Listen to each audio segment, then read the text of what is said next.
Olá, senhoras e senhores, damas e cavalheiros, sejam todos muito bem-vindos a essa primeira monitoria de Direito Civil. A gente vai estar falando aqui... antes de mais nada, prazer em conhecê-los. Meu nome é William. Eu vou estar tentando ajudar com o pouco que sei dentro dessa matéria. Espero que todos saiam bem, que seja feito bem, porque há muito mal nessa terra já. Então, a gente vai falar sobre a natureza das obrigações, que é a matéria que consta no Direito Civil 1.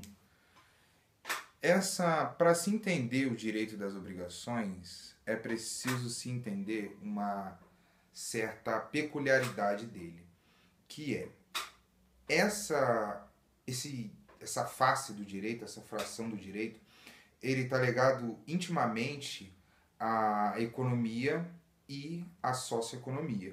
Por quê? Porque ele é que garante certa circulação do capital. E vivemos num sistema capitalista. Mas, então, quando você fala dessa circulação de capital, desse mover da riqueza, desse passar para o outro, mover esse mecanismo tão forte, ao mesmo tempo tão delicado do capital, você precisa de duas palavras. Você precisa de segurança e você precisa... Dá uma olhadinha na cola aqui. E certeza. São duas palavras muito importantes. Porque o que você é... O que eu quero dizer quando eu digo certeza? A certeza é que você terá certa satisfação. Então, quando você compra um produto, negocia um bem, quando você abre mão de um recurso para fazer a aquisição de algo, você tem uma certa expectativa com aquele algo, certo? Então, você precisa ter essa certeza que esse algo irá satisfazer as suas expectativas. E a segurança. A segurança é que aquele algo, aquela economia, aquele bem que você almejava ter, ele realmente cumpriu a sua função. Ele era esperado. Então, tipo assim, se você negocia um telefone ao preço X, um exemplo para sintetizar isso. Você vai negociar um telefone ao preço X, certo? Se você espera algo com esse telefone, certo? Então você tem uma segurança e uma certeza. Satisfazendo esses dois, na busca de satisfazer esses dois elementos necessários para a segurança da nossa sociedade, do nosso movimento sociocapitalista, é que existem as naturezas obrigacionais.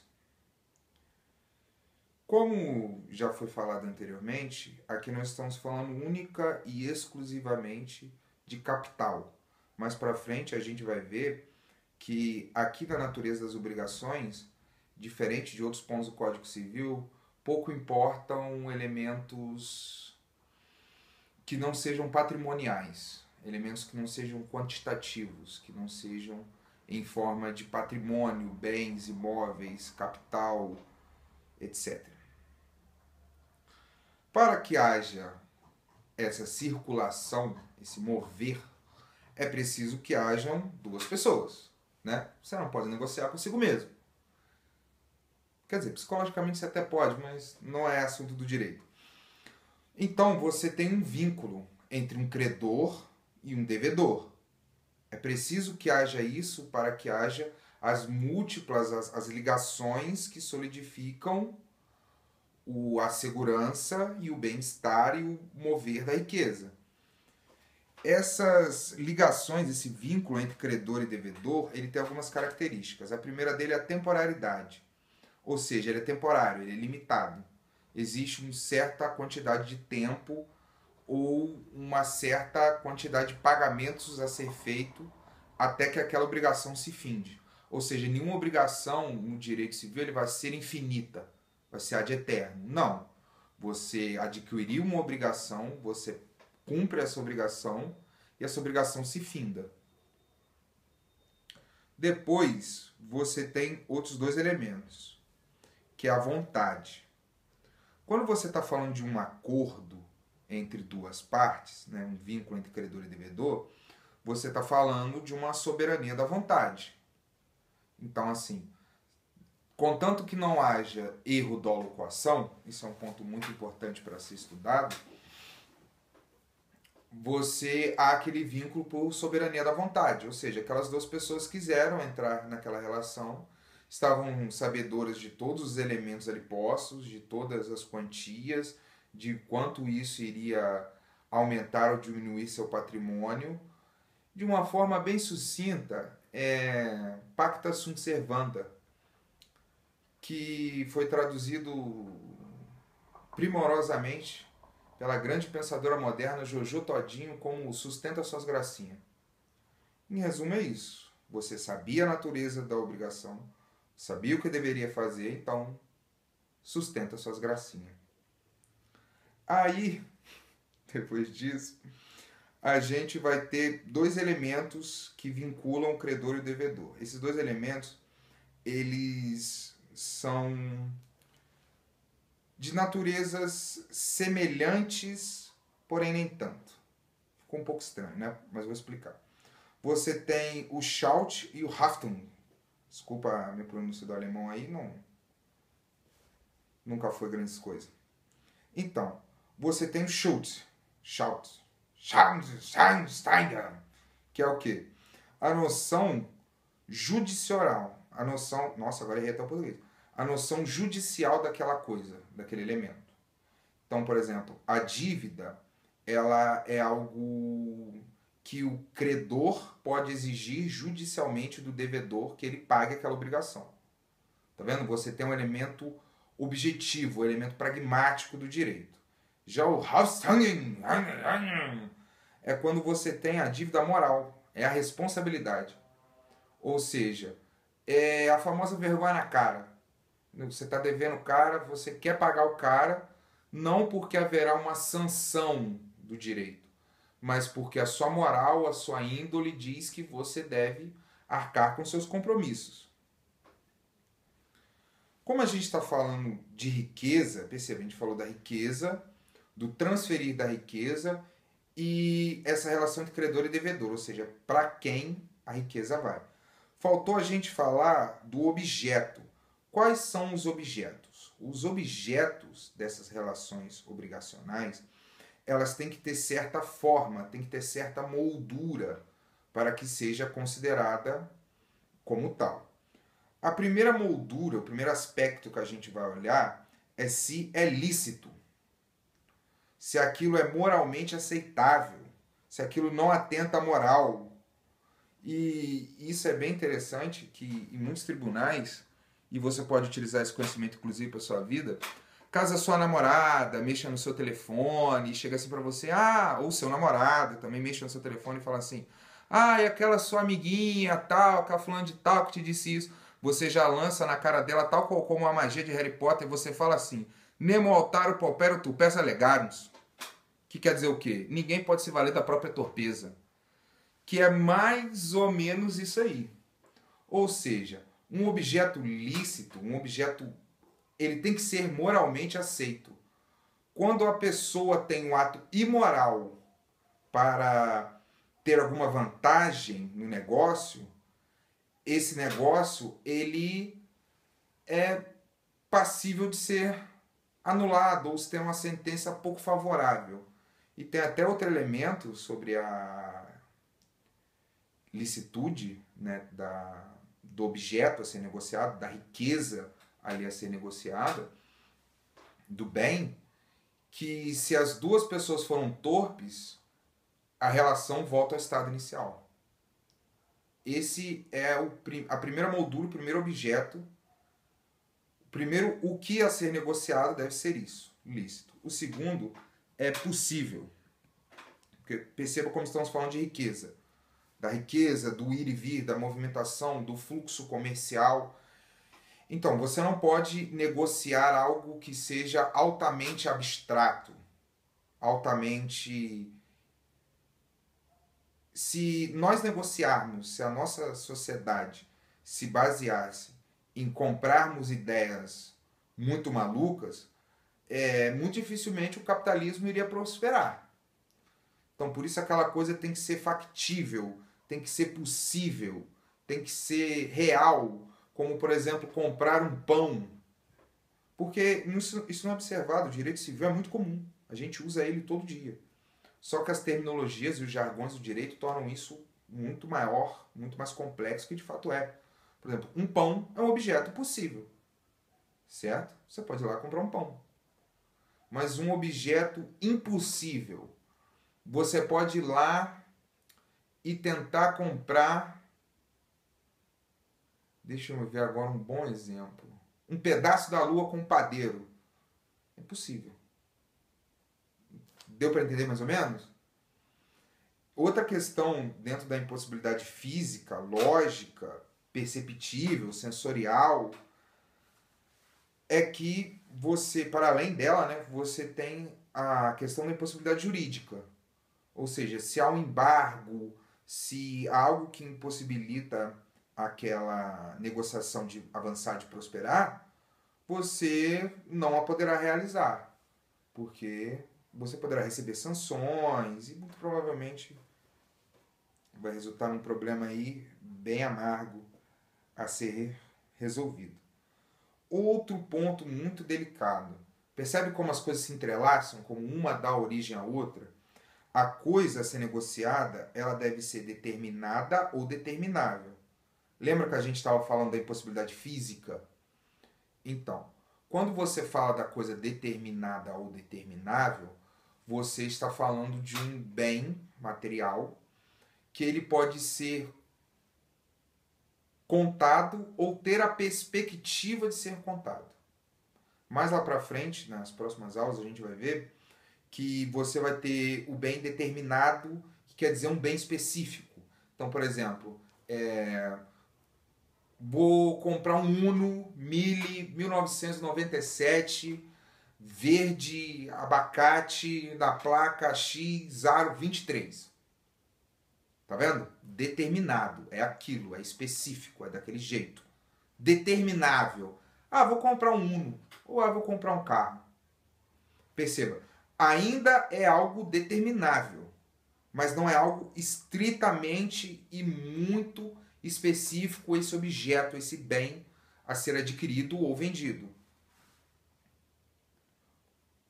Novamente, para concluir, o último objeto que a gente tem, a última moldura, o último requisito, é que ele deve ser economicamente apreciável. Então, aquele Uno tem que valer X em reais. Aquele Uno específico e determinado deve valer X. Aquele carro que eu vou comprar, ele também tem que ter um valor econômico. Aqui nessa questão, pouco importa, por exemplo, dentro da área civil você tem a área do direito de família ou o divórcio. O divórcio, ele demanda um casamento, e o casamento demanda a moral de não trair a sua esposa, o que é bem óbvio. Mas no direito das obrigações, isso é irrelevante, porque a lealdade, ela não é quantitativa, ela não tem valor econômico. Você não vende, não troca, não negocia lealdade. Esses elementos, eles são o coração do contrato, que vai ser a matéria que nós vamos ver a seguir. E agora nós vamos chegar à classificação novamente, a classificação em relação ao que se deve ser feito. Que é o grande centro, o grande coração, grande força pujante dessa matéria das obrigações, que é a de dar, fazer ou não fazer.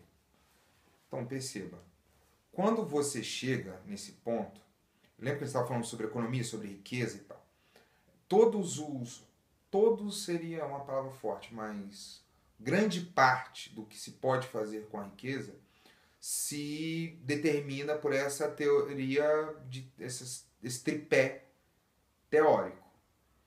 Então, por exemplo, quando você fala de dar, você fala de patrimônio, de coisas, de objetos imateriais. Quando você fala de fazer, você fala de prestação de serviço, ações humanas. Quando você fala de não fazer, você também fala sobre isso. Você fala sobre o que não agir, como não se posicionar, o que não se pode ser feito num contrato. Perceba que dentro da relação econômica você tem uma abrangência muito grande somente com esses 3 pontos.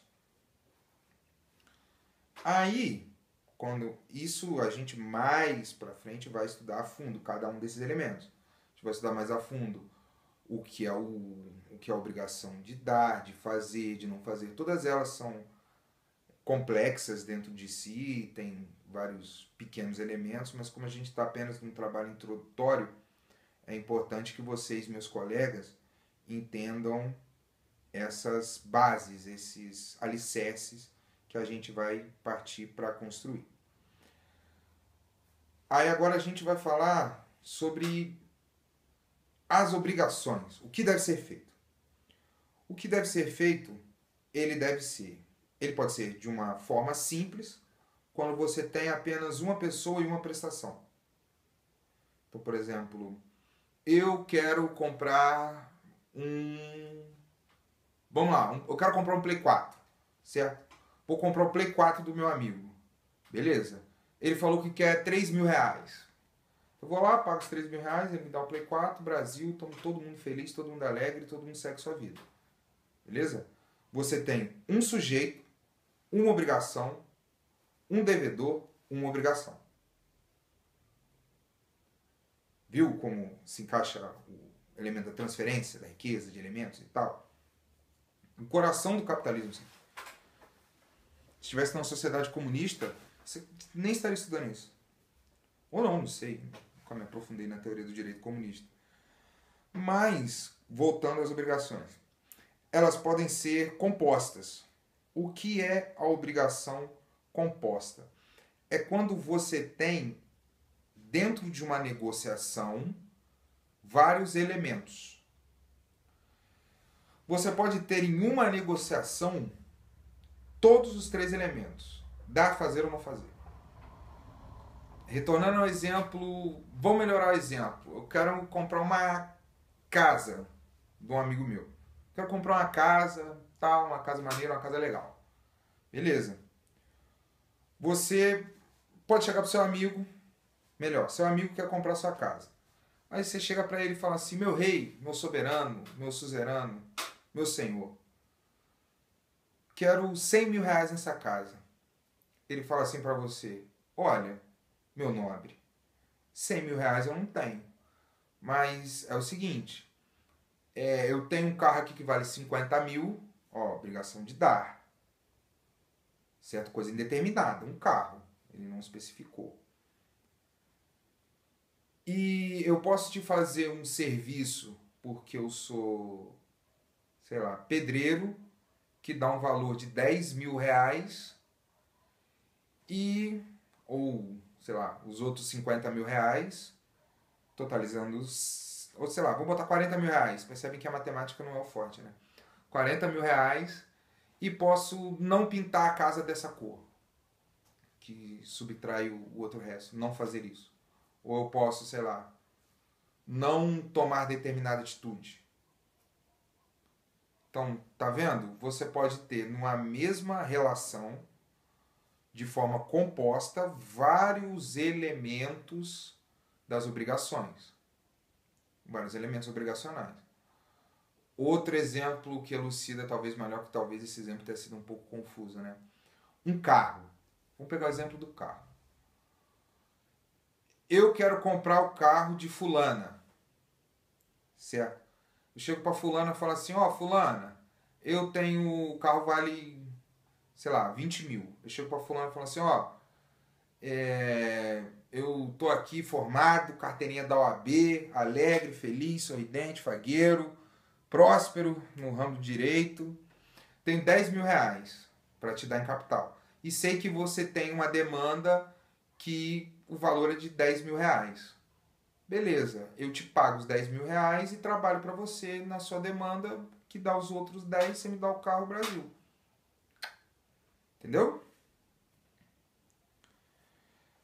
Agora, essas são obrigações simples e compostas. Agora a gente vai chegar em outro ponto, que são as cumulativas, alternativas e facultativas. Isso aqui é um pouco delicado. Por quê? As cumulativas é assim, eu vou fazer isso e aquilo. Ou seja, elas se cumulam, elas somam. Então, você concordou em dar um carro e uma casa. Beleza? Se cumulam. As alternativas. Você pode dar o carro ou a casa. Entendeu? Você há uma margem ali contratual para que seja ou isso ou aquilo. O professor Daniel tem até uma parte muito boa que ele fala sobre o e e o ou, que são pontos assim fundamentais dentro de um contrato. Quando você está redigindo um contrato, tem que prestar muita atenção nisso. Que você fala que seu cliente vai dar isso e aquilo, ele está acumulando. Se ele for isso ou aquilo, ele está tendo as funções alternativas. E você tem uma coisa que é sui generis, que até o livro define como sui generis, que é facultativa. O que é essa prestação facultativa? É uma prestação que o devedor pode escolher o que dar ao credor. Ela é sempre da ótica do devedor. Então, assim, ela aparece com a alternativa, mas ao mesmo tempo ela é diferente porque ela tem só essa ótica do vendedor. Então, por exemplo, a casa eu não posso te dar, mas posso te dar o carro. Tá bom? Perceba, há uma dívida com o credor de 50 mil reais. Ele fala assim, olha, a casa não vai rolar, mas posso te dar o carro? Às vezes isso soluciona. Então, assim, é dado essa certa maleabilidade, essa certa adaptabilidade, para que a teoria, a doutrina possa se encaixar nos casos da vida, nos casos em facto. Aí a gente vai entrar agora para fechar essa parte introdutória na multiplicidade dos sujeitos. Então, a multiplicidade dos sujeitos é quem? Quem está se relacionando ali? São quantas pessoas? Podem ser um vínculo simples, de um com um, certo? Vínculo ali natural, natural não diria, mas um vínculo mais simplório, de seu Zé, me dá um pão, toma um dinheiro, vou embora, muito obrigado, forte abraço, como é que tá seu dia, seu Zé? Beleza. Divisíveis. Vou simular.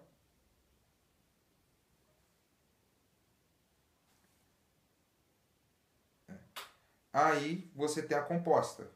A composta é quando você tem mais de um sujeito nessa relação.